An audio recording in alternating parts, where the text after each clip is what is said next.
Let me ask you a question. What if the things we're chasing aren't just out of our reach, but pointing in the wrong direction altogether?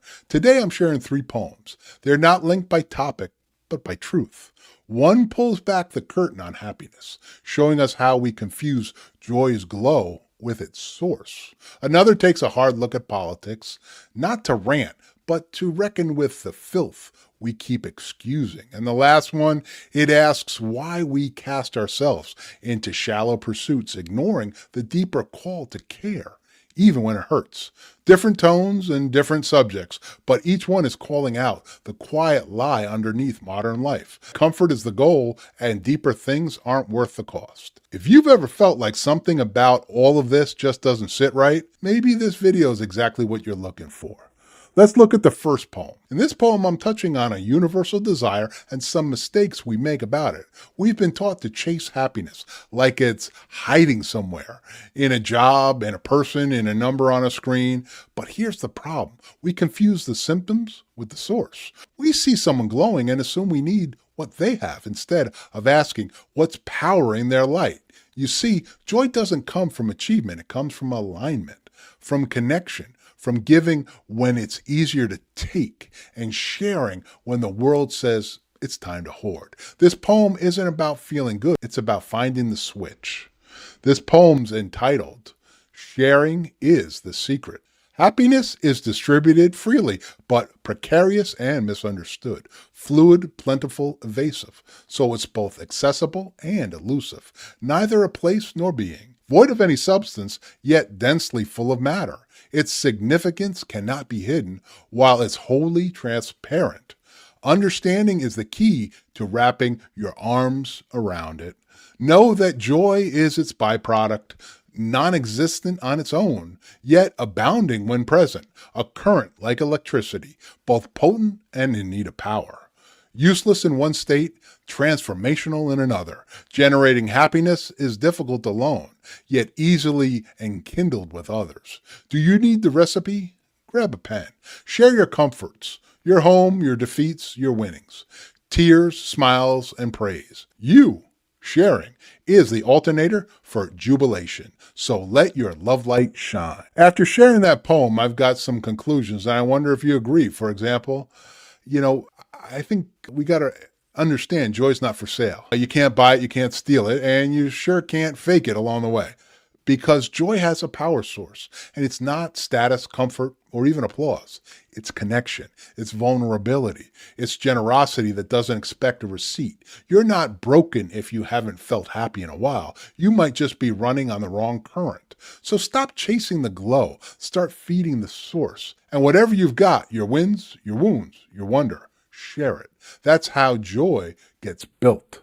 Speaking of joy, would you like me to create a poem for you? About you? A poem I write on something you want? In anticipation of my upcoming book, I want to create a little buzz, and you could be the benefactor. I'm going to create a poem for someone for free. It's a contest, something I've never thought I would do, and I certainly never have done, but now that I'm committed to it, I really can't wait to do this. So it's free to join. Just put poems down in the comments and I'll share the details. Speaking of poems, let's look at another one. Before we dive into this poem, let me ask you something. What kind of person actually wants to be in charge right now? Because from where I sit, the ones chasing power don't look like leaders. They look like addicts, desperate for their next fix on attention, fix of control and applause. Politics used to be about service. Now it feels like a sport, a blood sport, with the public cheering, not realizing we're the ones doing the bleeding. This poem doesn't come from the left or the right. It comes from the gut, from watching something sacred become a spectacle, from feeling like decency got drowned in a sea of slogans. This isn't a political poem, it's a human one. This poem's entitled, Serving or Scheming. We humans, we're wonderful at building things for entertainment, progress, and the grasping of power. Power's the ultimate drug. Addicts of it relentlessly are in pursuit. Slaves in crowns, rulers whose power is only an illusion. Power is a fork in the road, offering options for both goodness or evil. Somehow our GPS failed, leaving us clueless as to which turn to take. We've survived by sorting the wheat and the shaft. through a representative democracy, giving virtue the oxygen it needs to win. But like the horse-drawn wagon, democracy doesn't serve our needs any longer. I've grown to be repulsed by the whole thing, but it's not because of the people. My disdain is tied to the process and how it's devolved. Making the proclamation elect me seems imprudent. While the desire to serve others is admirable, the process is unimaginably onerous. The whole thing is puzzling to me, creating more questions than answers. Who would endure the lies, the slander, and the viciousness? I can't imagine what fuels their desire. Do we attract our best and brightest, or does the putrid exercise shine a blinding light on society as a whole? On election day, do you grumble about your choices? Do you wonder if we get the elected official we need, or the one we deserve? I'm lost at sea here, feeling like the only one who can see the mess, smell the stench, and see the truth. Politics and its process is a cesspool. Pornography seems virtuous in comparison. Are you, like me, repulsed by this lust for power, feeling like a dirty old man every time I watch the evening news, lurking in the shadows, clothed in a rancid raincoat, lathered in a filth no bath can remove?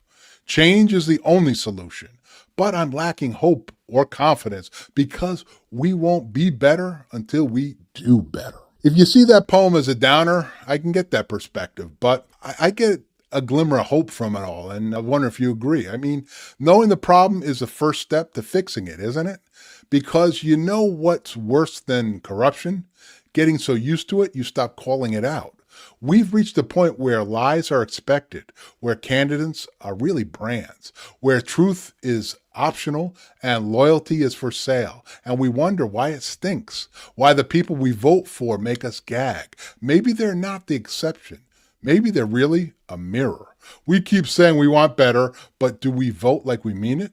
Do we engage like it matters? Or are we just hoping someone else will fix what we're too tired to face? Until we want character more than charisma, until we choose service over spectacle, this mess is what we'll keep getting. And honestly, it's exactly what we'll deserve. But let's move on to another poem. In this poem, I'm using an old poet's tool, similes and metaphors. Life's like fishing. Everyone's casting, hoping to catch something that'll make the pain make sense. Some want validation, some want visibility, some just want to matter. But look around. Most folks are dropping their lines in a poisoned pond, using bait they don't even believe in. Fame, fortune, and attention.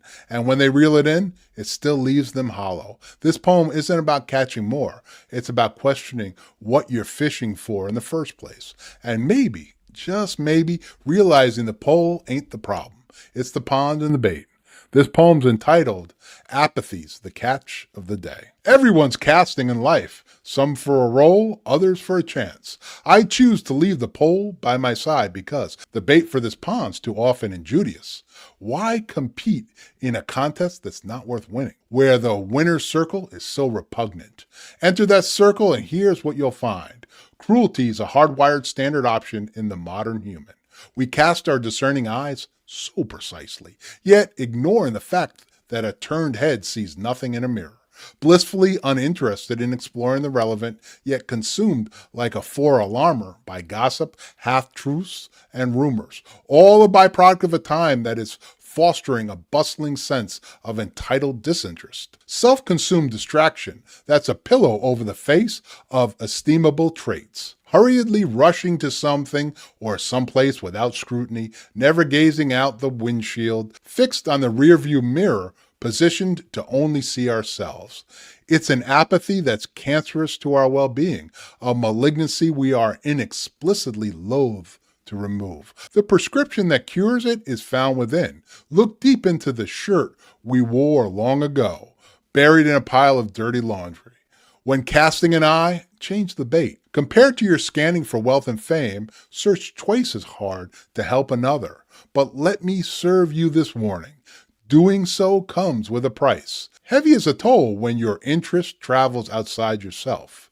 Your net of concern grows exponentially, and doing so results in tears at the suffering of others. You'll need all your strength, perhaps more than you have, because casting the net of caring is much harder to toss. but take solace. The return will exceed all your expectations. You can say that poem's a bit of a button pusher, isn't it?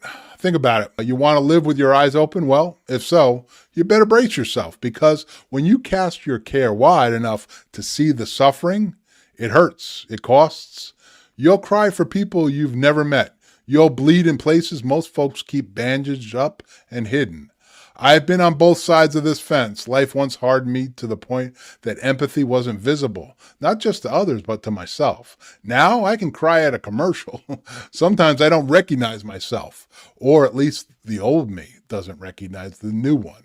And to be honest with you, I couldn't be happier about that. That's because there's a beauty in that ache. There's healing in that burden, because while the world's busy fishing for fame, you'll be hauling in something sacred, compassion, purpose, and a life that can't be bought. That kind of return is not found on the surface. You got to go deep.